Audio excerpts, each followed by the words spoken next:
this is Rachel from 7 and All. I am a second-generation homeschooler who is raising bilingual kids. I am originally from the USA, but my husband and I live in Southeast Asia. On this channel, I talk about and share my homeschooling journey with my young sons, as well as I talk about homeschool with my two youngest sisters who are still in school, going into 11th grade and going into 6th grade. So today I'm going to be sharing our family's summer homeschool plans, and this is actually a collab. I pulled together a couple of my good homeschool mama friends here on YouTube, and we're all going to be sharing our homeschool summer plans. So make sure you check out that playlist, because homeschool in the summer tends to be one of those things that looks very different from family to family, and even for one family, from one summer to another summer. There's a lot of freedom and flexibility in how you can approach the summer and how you can meet the needs of your family during the summer season. So check out the playlist, and for my video, I'm going to be starting by sharing a pretty big life update that is going to affect this channel and that explains our summer homeschool plans. And then after that update, I will specifically talk about what are our specific plans for homeschooling the to-be 11th grader, 6th grader, and my 4-year-old son. Okay, let's get started with the big announcement. I am not one of those people who appreciates all of the long drawn out introductions waiting to hear the big news in a video. So I'm just gonna get it out there right away. Our summer homeschool plans are very highly affected by the fact that we have chosen and are planning to go back to our home country of the USA this summer, and to actually take an extended summer break traveling in the USA, seeing family in the USA, before returning back to our home over here where we live. So if you have been watching my channel for more than a year, you might remember that this kind of sounds a lot like my plan for last year's summer homeschool. We had planned to take a USA summer trip, and if you were watching my channel at that time, you will know that it was ended up being a very big roller coaster, with my husband testing positive for COVID hours before we are supposed to be getting on an airplane, and then he had to go to a quarantine hotel. It was a lot of chaos. In the end, we did go to the US. It was a shorter trip than we had planned and expected. It was about 4.5 weeks in the US, and that was our first trip after being 4 years without setting foot in the USA. So it was very good. It was much needed. It was much needed for connecting with family over there. It was also, we were very happy to be home. We've had such a good year being back home. Again, this is our home. We love where we live so much, but raising kids overseas, being an international family while also really cherishing and prioritizing family, is a heavy responsibility. And our kids are our kids, but we are always sensitive to the fact that our kids are someone else's grandkids, and they're someone else's nephews, and they're someone else's great-grandkids, and we do feel the needs of our family that live far away, and we do feel the absence and the distance.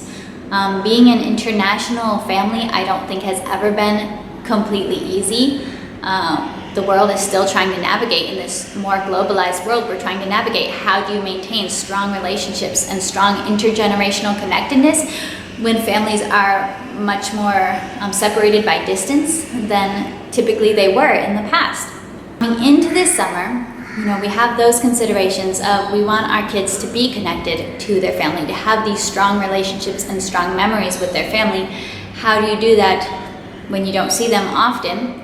So we do have that factor playing into our mind. We do have the factor that being an international family during a global pandemic, when borders get closed for years at a time, is also an extra challenge added on top. So there's been a lot of challenges in living internationally, in being separated from family, in trying to maintain strong relationships and build strong relationships and memories when you're relying on video calls. We've had all these considerations playing in our mind as we're coming up to trying to decide what to do with our lives this summer. I always want to say this with openness and with grace, because when you're planning international travel and you're still dealing with the effects of a pandemic, there are no guarantees of anything. There are no guarantees in any big plans in life. So we are holding this with open hands. We are very, very excited. Our families are very excited. We are eager and looking forward to kind of having some time back, time that we expected to have last year that we didn't get to have, being able to see family members we weren't able to see because of our very short trip last year. We're so excited for it, but we are also trying to plan for this while also holding it with open hands, knowing that there is so much more uncertainty in international travel these days. In summary, my husband and I talked about this decision quite a bit. We made pros and cons lists. We prayed about it quite a bit. And in the end, we did decide, and we had peace with going for the life experience, as we say, choosing to pursue and work towards this adventure of taking an extended international travel with our young sons. And the rest of my family is actually going too. So our kind of whole little 7 in all family homeschool group is going on extended travel this summer to the US, back to the country where my husband and I were born. And that is super exciting. That is a place that's very unfamiliar to my youngest sisters. It's very unfamiliar to my sons, even though they were there for a couple weeks. It's not their home. It's a very, very different place. There's a lot to learn, in experiencing new places. So I want to talk about some of what that's going to look like.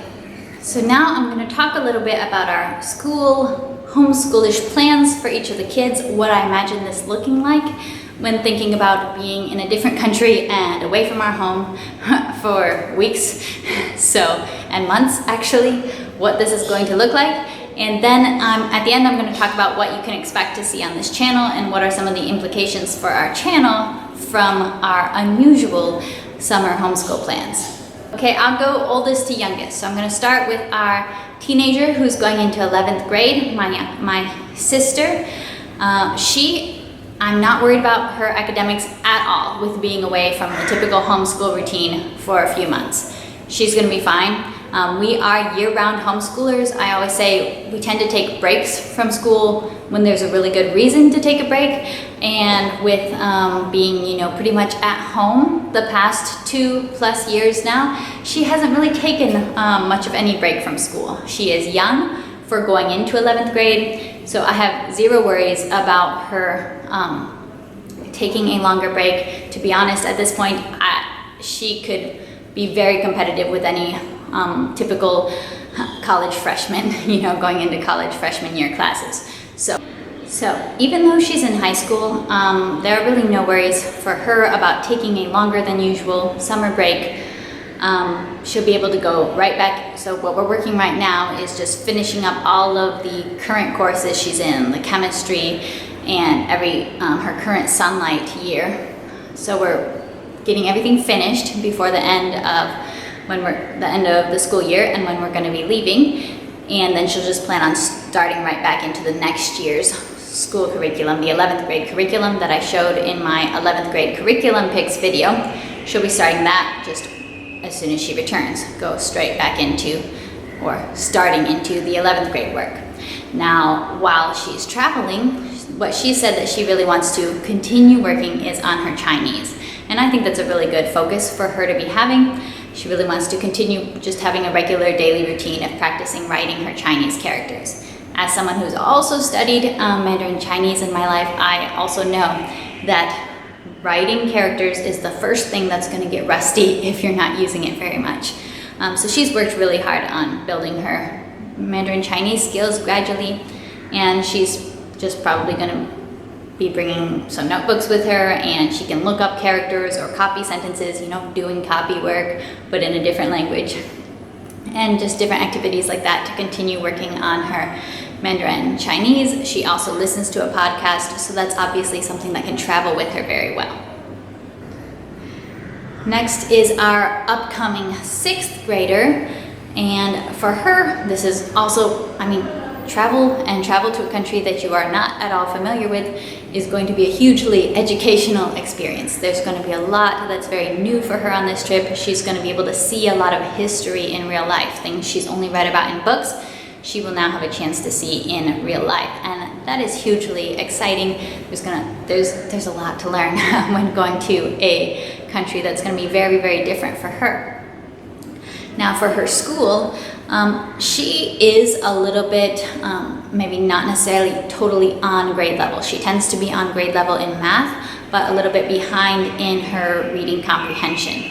And her reading comprehension tends to be behind just because of vocabulary. She still needs to build vocabulary and build, life experience of the world. And I think that this trip is going to be very helpful in naturally building vocabulary, naturally building the mental connections with real life experiences in the world. So I think that will help her, but also one thing we do plan to incorporate throughout the travel is having her still continue to be reading books. Now, we won't really be packing books with us at all, but we'll be staying with family, so we can pick a book off of one of my sister's shelves at her house in America. Hey, here's a good book, read this, tell me about it. Write in your notebook, journal about it, journal about the trip. She loves to keep journals, she loves to keep notebooks, so that's something she's constantly doing anyways. I think she's very much going to be wanting to and keeping a travel journal throughout our trip. So that is the plan for her. For my 4-year-old, I am still thinking exactly what this is going to look like. Last year when he was 3 and we traveled, it was a shorter trip, also he was 3. I had absolutely no worries about school for him. Now that he's 4, I feel like it's a little bit different, and also with it being a longer trip and a longer time out of our home routines. So let's talk about this. At this point in time, my priorities for him are growing in his Spanish ability, in his speaking Spanish ability, and also maintaining in his ability with numbers right now, in writing numbers and adding. Since early this year, he's just really grasped on the numbers and he loves them. He loves doing his little kindergarten math workbooks. And I also want him to maintain with his consistency of knowing how to write the letters and knowing alphabet sounds. He also just kind of latched on to wanting to write and has taught himself for the most part. I've worked on it a little bit, but not enough to really claim all the credit for it. So he can write a whole lot of the letters, probably not every single one, but he can write a lot of them, and he's pretty good with their letter sounds. Now those two areas, the numbers and the basic literacy, like the letters, are the areas that he's in this really natural stage of he loves to write letters and numbers just randomly all over notebooks. Right now, he loves to add things. He loves to add 2 + 3 is 5, all these things. So I don't want to lose those skills and lose the love and the wonder and this very receptive stage that we're in right now through so many months of being out of routine. Let's talk about what I'm planning to do with him. Number 1, for Spanish. Going to the US is a great Spanish opportunity for us. We will be spending a good chunk of time with my husband's family. So I can joke that it's pretty much like sending my kids to Spanish immersion camp. We're going to be staying with their abuelos. They speak Spanish as a family. So I think that this is going to be a great gift, a great opportunity. I mean, this is the reason why we're trying to raise bilingual kids, so that they can have real relationships, genuine relationships, and be able to communicate with their extended Spanish-speaking family. So spending extended time with their family members that speak Spanish, having them to be able to really see and remember that it's not just Papa who speaks Spanish, but it's a bigger community, a wider family. I think it's going to be so important.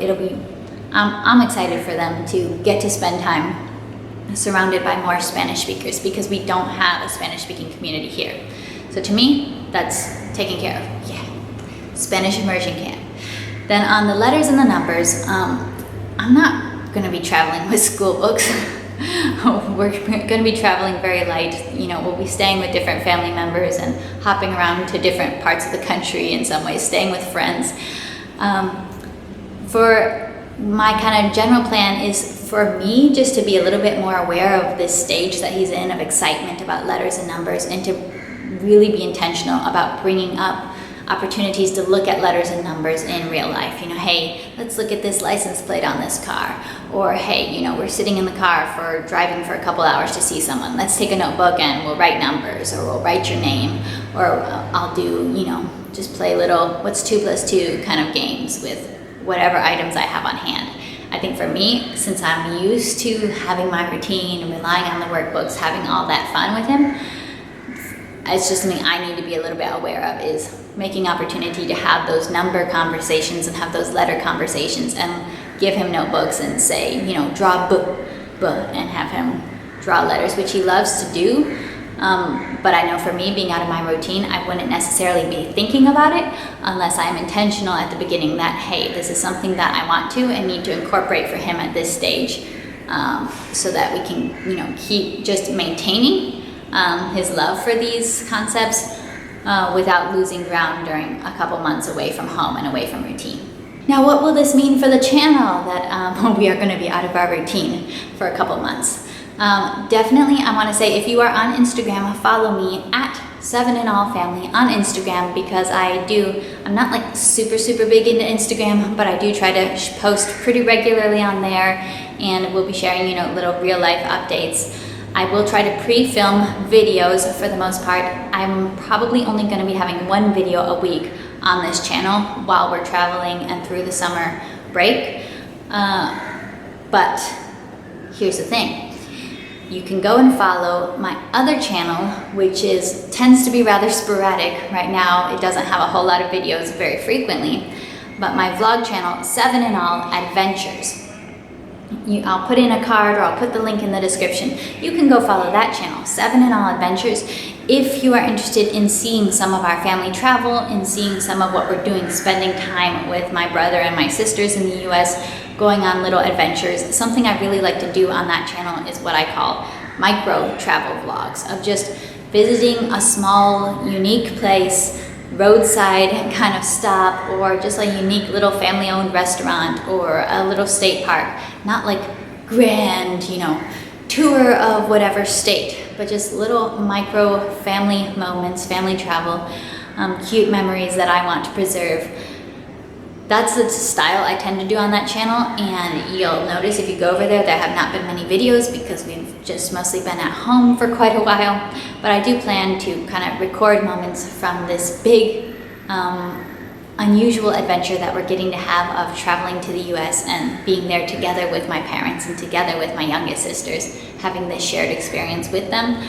I'm really looking forward to it. So if you want to follow along, you can follow along on Instagram and on my second channel. And then for this channel, I do want to have at least one video a week. Maybe sometimes you'll get 2 videos. We will be definitely doing some curriculum shopping while we're in the US. That's always a priority, to be able to get curriculum for the next year or the next 2 years, because after this we are not planning to go back anytime soon. So I am thinking ahead to kindergarten to 1st grade. So I'll be doing some unboxings and sharing what I pick up. Last year I did some vlogs of actually visiting real life homeschool curriculum stores, so I will probably try to visit some stores again and take you along with me as well. That's what you can expect on this channel, as well as some of my normal videos that are always intended to make you think and challenge some of the typical views within the homeschool world. All right, tell me about your homeschool summer plans down below, whatever they are, whether it's the most low-key summer, whether you are keeping your normal homeschool routine, or whether you're doing something a little bit on the crazier side like us this year. Let me know, and definitely remember to check out the playlist and see what my friends are planning to do with their families. All right, I'll be seeing you. Bye.